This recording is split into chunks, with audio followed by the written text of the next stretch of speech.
Sérgio Amadeu, muito bem-vindo. Serginho. Tudo bem, Oi, Serginho? tudo bem? Tudo bom, Dri, Sinara, Renato, Rocha, tudo bom? Salve, Bem-vindo. salve, professor Sérgio Amadeu da Silveira, este ícone do mundo acadêmico brasileiro, representante dos debates da nova tecnologia e da internet. Muito obrigado por ter vindo. Mas vai lá, Rochinha. Olha, eu vou dar para vocês aqui rapidamente um exemplo recente, porque assim, quando a gente estuda direito, decide fazer o curso de direito, adquire a formação de bacharel em direito, depois até como eu vai fazer mestrado e tal, se mete a besta a fazer outras coisas, a gente assume alguns compromissos, né? E um deles é a Constituição, né? Você não pode se afastar da Constituição. Recentemente nós tivemos um episódio que foi o julgamento no Tribunal do Júri daquele cidadão que matou um petista lá em Foz do Iguaçu. Ele foi lá na festa, tal, atirou e tal, e matou. Mas ele também tomou tiros, ele foi atingido, né? Ele tem até hoje uma bala alojada na cabeça. E lá atrás, em função desse problema, o tribunal entendeu que ele devia ficar em casa. Ele estava preso no hospital, depois que ficou resolvido o problema de risco de vida, ele não foi para o presídio, ele foi para casa porque ele tinha um problema dessa bala alojada, das lesões que ele acumulou em função dos tiros que ele tomou também. Mas aí teve o julgamento dele no Tribunal do Júri, e o Tribunal do Júri confirmou a condenação dele. Quando o tribunal confirmou a condenação dele, a defesa pediu para recolhê-lo ao sistema carcerário normal, que ele estava em casa. E o juiz do Tribunal do Júri deferiu. E aí houve um recurso da defesa para o tribunal e um desembargador, no final de semana, num sábado, recebeu aquele pedido para que ele permanecesse em casa, não fosse recolhido ao tribunal, e deu a liminar para ele ficar em casa. O mundo desabou sobre a cabeça desse desembargador. O mundo caiu, todo mundo caiu. Pô, como é que vai deixar um assassino ir para casa, ficar em casa, em vez de cumprir pena? Então, aí vieram falar comigo. Eu disse, olha, gente, ele está em casa porque tem uma decisão do tribunal dizendo que ele tem que ficar em casa por causa do problema de saúde dele. Para alterar isso, você tem que fazer um outro laudo.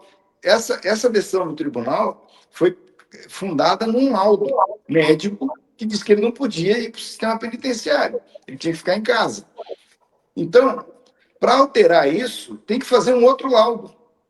Então, a acusação que quer levar o cara para o sistema penitenciário, que prender o cara, tem que fazer um pedido para o juiz, para ele mandar fazer um laudo, para saber se o cidadão pode ir para o sistema prisional normal, né?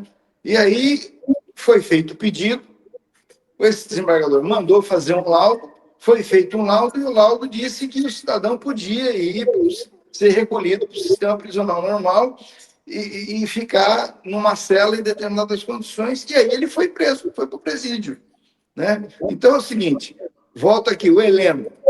O Heleno está dizendo que está com... Eu não quero saber, assim, se ele está com Alzheimer desde que ele apoiou o golpe de 64, ou se o Alzheimer veio agora, tá? O fato é o seguinte, tem que ter um laudo. Manda fazer um laudo. O cara está dizendo que está com Alzheimer, não pode cumprir pena, faz um laudo. O médico vai dizer como é que está a situação de saúde dele, se ele pode ou não pode. Assim, e não é qualquer médico, hein? É o médico do sistema de justiça, né? Alguém do Instituto Médico Legal, não sei como é que funciona a Polícia Federal em Brasília, mas um médico oficial vai fazer um laudo e vai dizer se o Heleno tem que ficar em casa ou tem que ir para a prisão normal, né? É assim que funciona. Muito bem. Muito obrigado, Rochinha. Quero te agradecer aí. Reafirmar o convite, o professor Sérgio Amadeu estará lá no dia 6 de dezembro, na Festa da Fórum, né? Ele vai levar, inclusive, muitos alunos, muita gente legal. Então, te esperamos lá, Rochinha. Obrigada, Rochinha. Viva a festa, um grande abraço. Tchau, Rochinha. Estou sempre à disposição. Valeu, Legal, Rochinha. obrigada, Rochinha. Abração. Muito bom. Parabéns pelo picolé, mesmo que não seja seu. Picolé Rochinha é bom, né? Vocês sabem que eles separaram e agora tem picolé rocha e picolé Rochinha. Diz que o Rochinha, na verdade, fez roubou a marca do Rocha, tem uma coisa. Tem uma briga, tem uma treta. Uma briga da família familiar. Rocha. Ô, Serginho, você vai dançar na festa da Fórum, é isso mesmo? Já está tudo certo? Você está sem som, está mudo.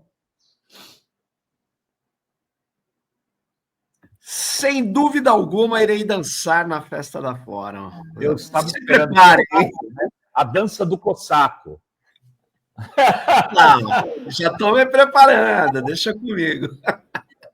E aí, Serginho, como que você viu essa prisão do Bolsonaro, dos militares, generais? Olha, eu vejo, assim, eu estou muito impressionado, vou aproveitar que eu acho que o Rovai já falou disso aqui uma vez, mas enfim, eu tenho lido, eu não terminei de ler, eu estou quase no final, o livro A Utopia Autoritária, do Carlos Fico, eu não sei se vocês viram. Não.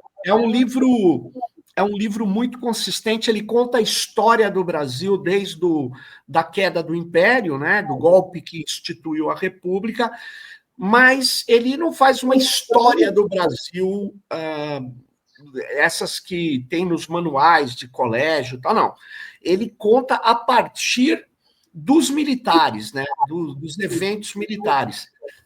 E, cara, de fato, já teve general preso, já teve coisas assim, mas essa ação que foi feita agora, ela é exemplar, ela é uma ação muito importante, né? E eu fiquei assim muito, muito contente, assim, quanto cidadão, de ver o STF conseguir finalizar esse processo. Isso não é simples no Brasil. Eles conseguiram finalizar um processo de condenação.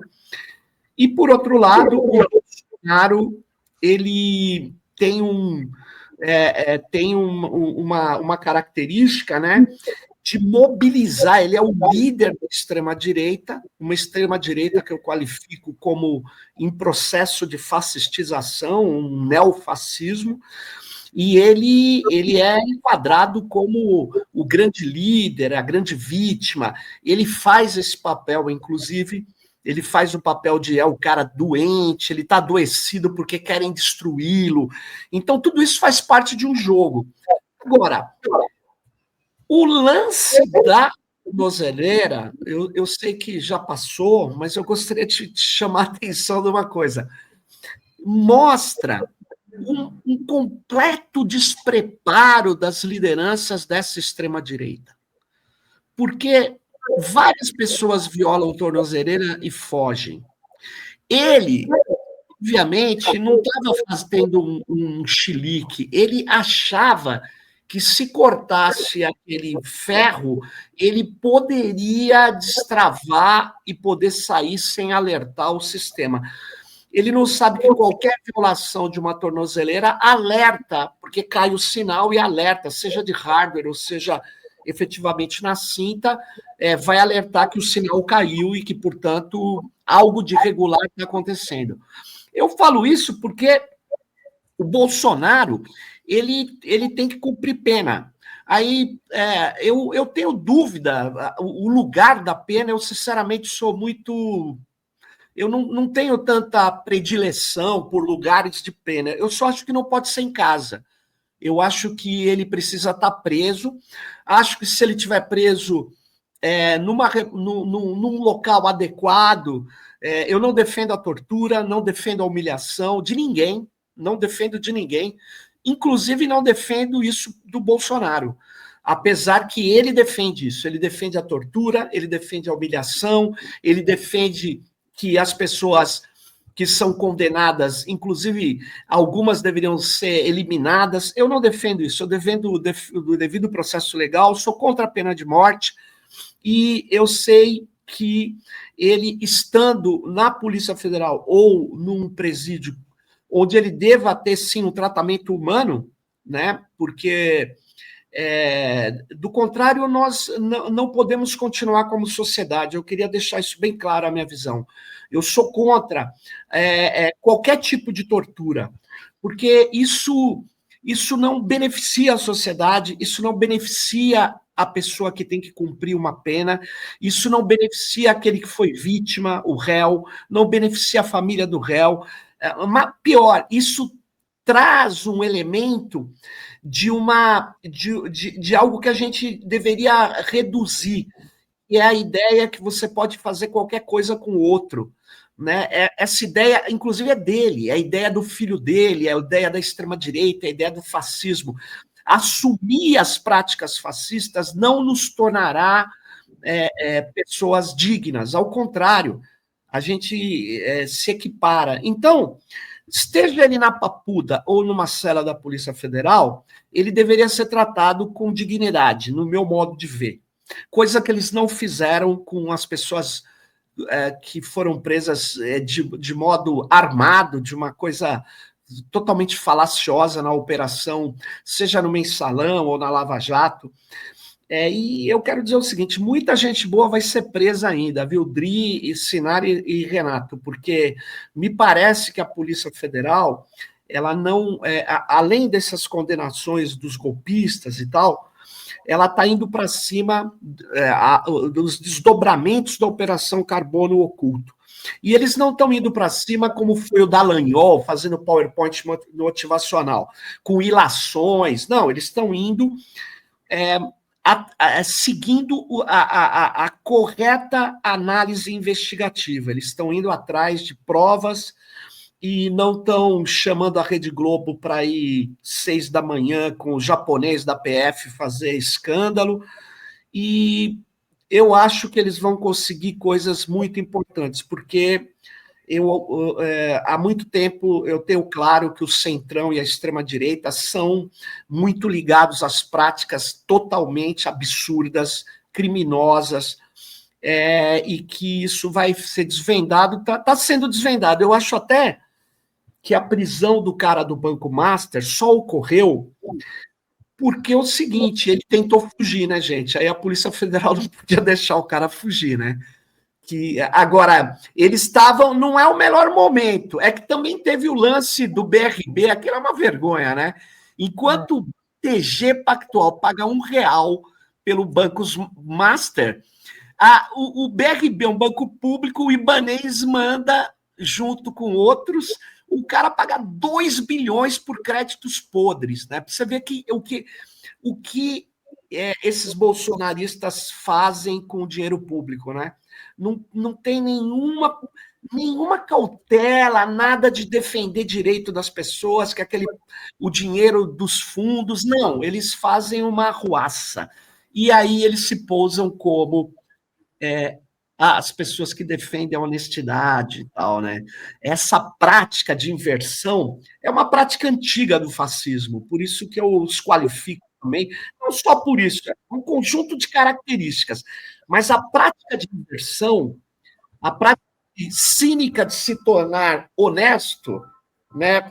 Vamos dizer assim, na forma, enquanto pratica os absurdos, isso assim, é a extrema-direita brasileira. Eu não tenho nenhuma... Eu queria que alguém me mostrasse um cara da extrema-direita brasileira que fosse uma pessoa que fosse íntegra, lutando por ideias. Eu não conheço. Eu acho que pode ter. Já teve no nazismo, já teve na Itália, mas não conheço no Brasil. É verdade. Eles ficam só no ódio, né? Só no discurso de ódio, né? Impressionante isso. Impressionante. É isso aí. Só discordo de uma coisa que você falou aí. Você falou muita gente boa ainda vai ser presa. Eu acho que não é Irmão. exatamente gente boa. Eu errei.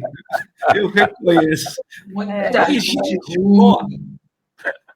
Vai.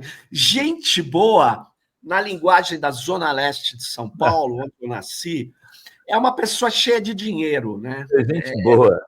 É gente boa que não é necessariamente gente boa no sentido. É como a palavra cabrão em espanhol, ela serve para várias situações, né? Somente no México. Sinara, quer fazer uma pergunta? Vai puxar o fio, né? Eu também acho isso, Serginho. Vai puxar o fio e aí muitos cairão. Ao seu lado, muitos cairão. Oh, muitos mergulharão.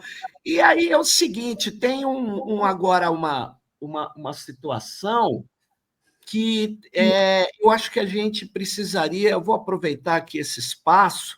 Eu acho que a gente precisaria fazer uma campanha eleitoral, não só para eleger as pessoas que cada um tem, democráticas, de esquerda, enfim.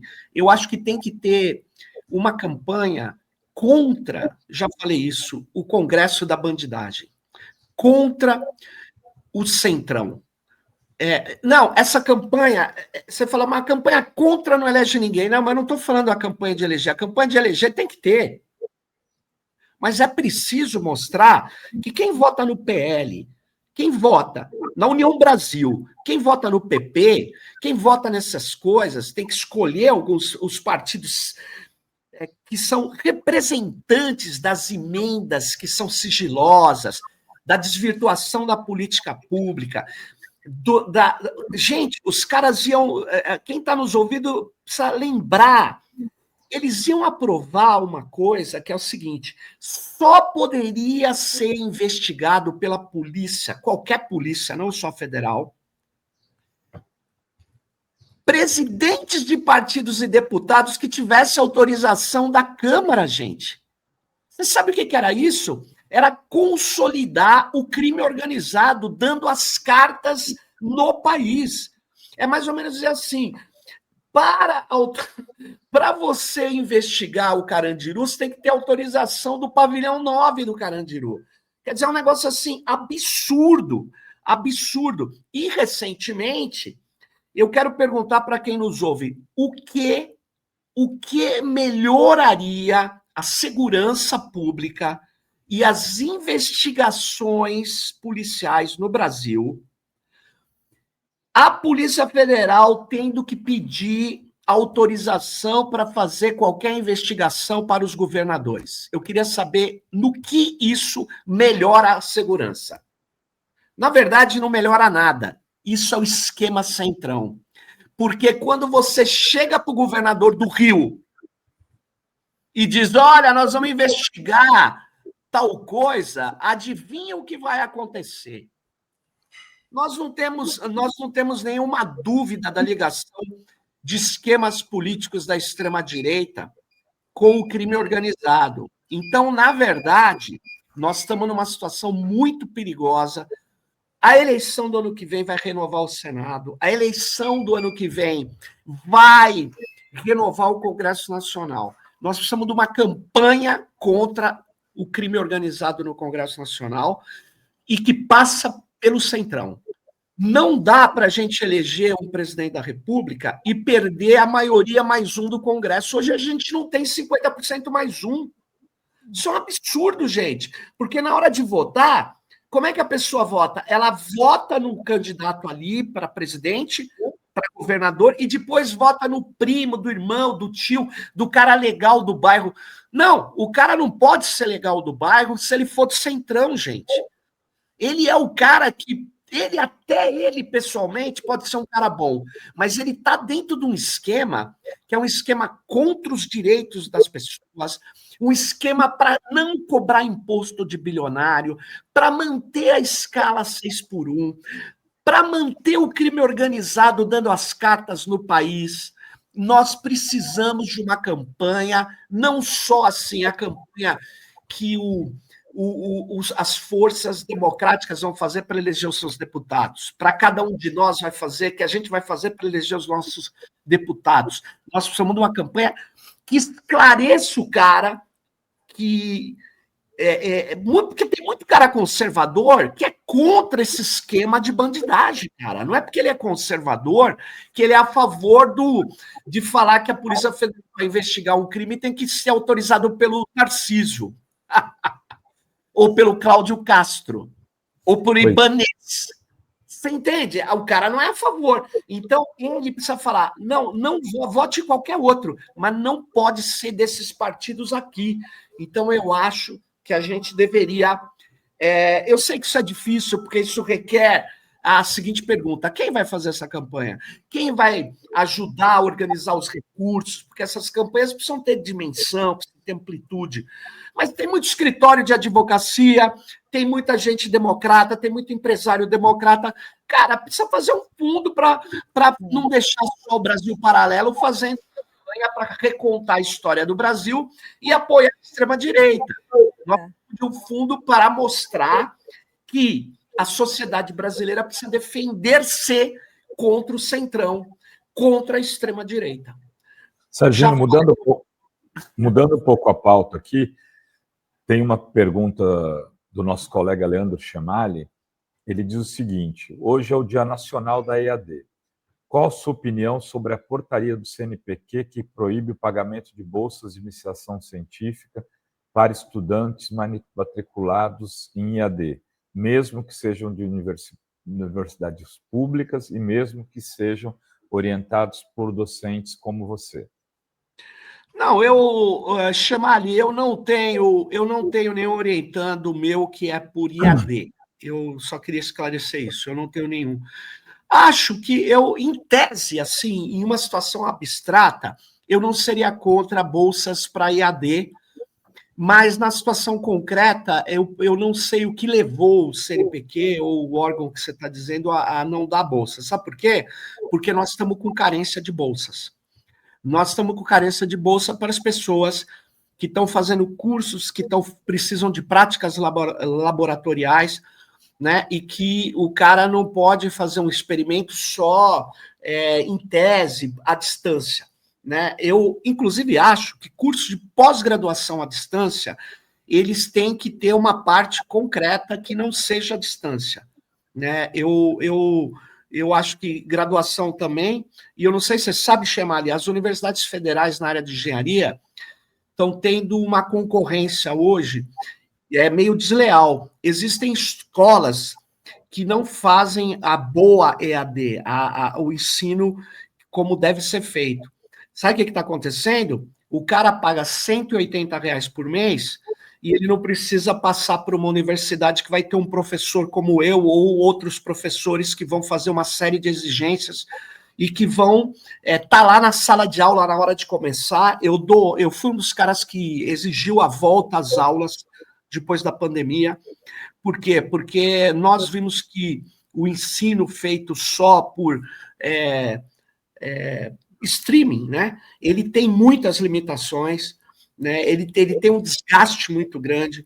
Então, eu acho que essa concorrência que tem de alguns cursos que fazem tudo em AD é muito ruim para o estudante. Eu acho que não dá para fazer engenharia, dependendo do que for, ou muitas das especialidades sem práticas laboratoriais, sem trabalho coletivo. O EAD, ele muitas vezes privilegia o trabalho individual, e muitas coisas a gente não aprende sem a conversa, sem a integração, sem o trabalho em grupo. Vou te dizer, inclusive, Chemali, que o que o GPT trouxe para mim, como professor, foi um desafio. Eu estou conseguindo fazer um trabalho em grupo só agora. Os meus alunos, porque a matéria que eu estava dando, cultura política, na graduação agora, ela exige um diálogo, ela exige uma discussão sobre como analisar, e as classes são grandes, não dá para fazer essa discussão com todo mundo ali, né? Então, o que acontece é que com o GPT e com a pressão pela produtividade, com o cara tendo que trabalhar de dia, chegando, fazendo várias matérias, ele cai numa prática que é muito ruim. Ele usa o GPT para escrever um texto e dane-se, né? E isso é ruim para ele, mas, cara, o cara precisa passar, todos nós sabemos. E aí, cortei trabalho em grupo porque estava vindo muito trabalho feito pelo GPT. Eu estava dando prova. Para algumas disciplinas, a prova não é o melhor jeito de avaliar. Se fosse EDS, uma disciplina que trabalha só conceitos, tudo bem. Eu acho que uma prova cai bem, porque tem 3 autores principais e tal, é legal. Mas eu só estou conseguindo fazer agora um trabalho em grupo, onde reduz as chances de uma IA generativa. Não que não vá ter, mas reduz bastante, e quem fizer vai ter nota bastante baixa, porque a análise não vai ser boa. Não, eu não vou ficar investigando se foi feito ou não com IA generativa, mas a IA generativa ela não vai conseguir fazer o que eu solicitei. Logo, eu queria problematizar isso e dizer, eu não sei as razões que foram feitas, por que não estão dando bolsa, mas eu gostaria de dizer que no grau de carência que está a Universidade Brasileira, e nessa disputa que a gente está tendo aí com o ensino de EAD de baixa qualidade, que é totalmente caça-níquel, eu acho que a gente talvez tenha algum motivo para que essas bolsas não sejam dadas aí. Mas eu, sinceramente, não tenho a informação precisa sobre os motivos, tá? E falando em inteligência artificial, queria que você falasse também um minutinho sobre o livro que você vai lançar, né, Serginho? Inteligência Artificial, Sociedade e Classe, como a IA impacta o trabalho, a saúde e as políticas públicas. Você é um dos autores, né? Obrigado aí por esse espaço. É o seguinte, Dri, esse livro, ele é fruto de uma série de discussões do grupo de pesquisa que eu coordeno, que, aliás, eu tenho só neste programa 2 ex-orientandos aqui que participaram da Universidade Federal do ABC. Eu não sei se vocês sabem, a Dri e o Renato Rovai. Renato Rovai fez doutorado na Federal do ABC, a Adri fez o mestrado na Federal do ABC. Nosso grande orientador, Sérgio. Eu fui orientador.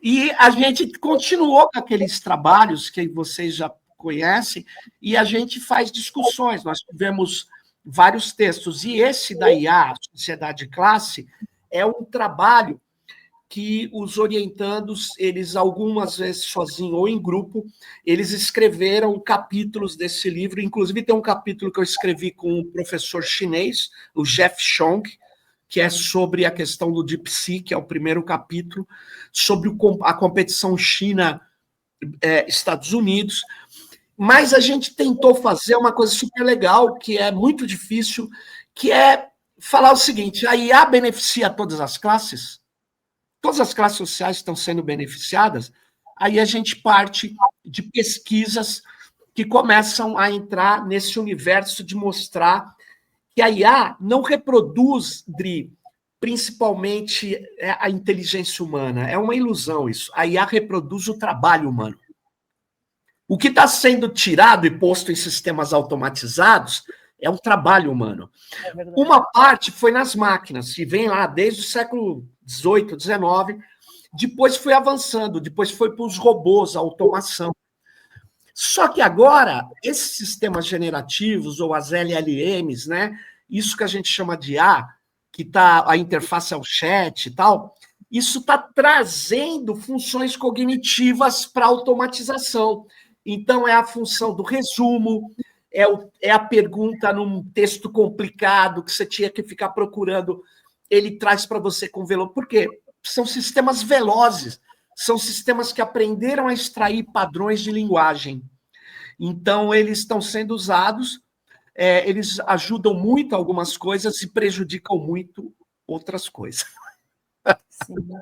E olha só, quem é de São Paulo, lançamento dia 4 de dezembro, às 19 horas, na Taperá, Avenida São Luís, 187, segundo andar, na República. Quem é de São Paulo já tem aí. Muito legal, hein? A Galeria Metrópole. Eu e o Rovai já lançamos um livro lá. É verdade. Né? Lembra, Rovai? O livro claro. foi no andar, eu acho que... O dia mais frio do ano. Nossa, tava um frio. Cara, que loucura aquilo. Nossa. Espero que... leva uns livros na festa da Fórum, deixa ali, vai ter uma banquinha. Você vai ter uma banquinha lá? Vai ter uma banquinha para dar o M-Play da Fórum, aí você deixa ali. E cara, eu vou. A gente avisa, tá? Nós vamos estar no revezando, segundo o Rovai, na banquinha. Isso, fazendo propaganda ali. Assinar. Vamos ter banquinha lá, legal. Aquela banquinha ali, o pessoal passa. Mas, Rovai, eu fico na banquinha ou vou dançar? Você precisa decidir isso. Você reveza, né? Você vai ter muita atividade. Você vai ter muita atividade. Você vai ter que beber ainda. Vai ter que beber. Você vai ter que rebolar, Serginho. Vou ter que...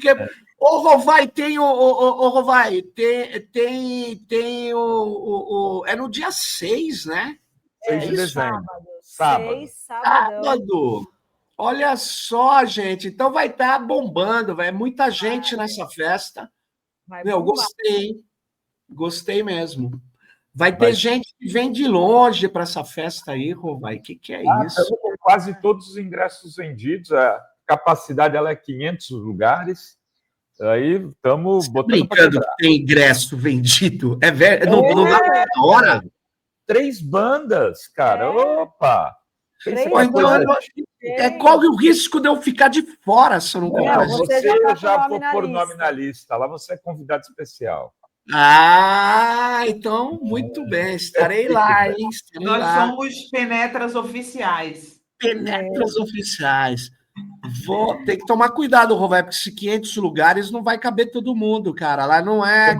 Tomara que a gente bota os camelô na porta ali para vender.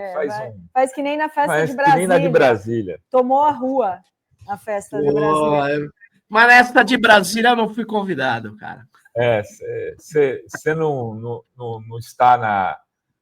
não estava na foto. Não estava no VIP do poder ali. Mas legal, gostei. Valeu, Serginho. Até mais, gente. Beijão, valeu.